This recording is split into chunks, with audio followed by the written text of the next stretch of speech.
నల్గొండ పట్టణంలోని parade ground లో తెలంగాణ రాష్ట్ర అవతరణ దినోత్సవ వేడుకలు ఘనంగా జరిగాయి.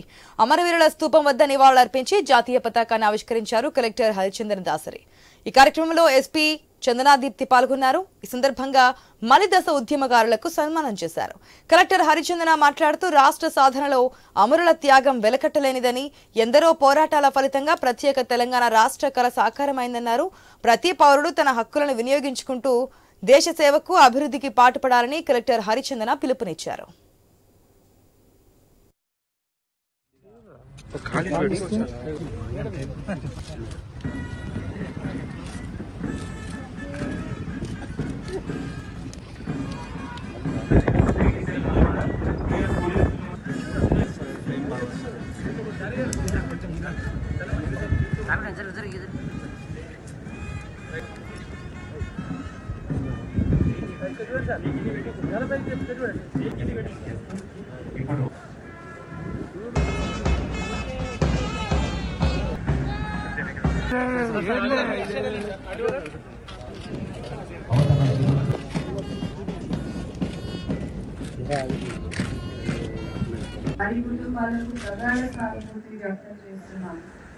ప్రజలందరికీ తమ హక్కులు ఉపయోగించుకుంటూ బాధ్యతలను విస్మరించకుండా దేశ సేవకు దేశాభివృద్ధికి పాటుపడాలని కోరుకుంటూ జిల్లా అభివృద్ధిలో భాగస్వాములైన అన్ని వర్గాల వారికి నా హృదయపూర్వక ధన్యవాదాలు తెలియజేస్తూ జిల్లాను అభివృద్ధి పదంలో నిలుపుకుంటున్న అందరి సహకారం కోరుచు మరొకసారి జిల్లా ప్రజలందరికీ తెలంగాణ రాష్ట్ర అవతరణ శుభాకాంక్షలు తెలియజేస్తూ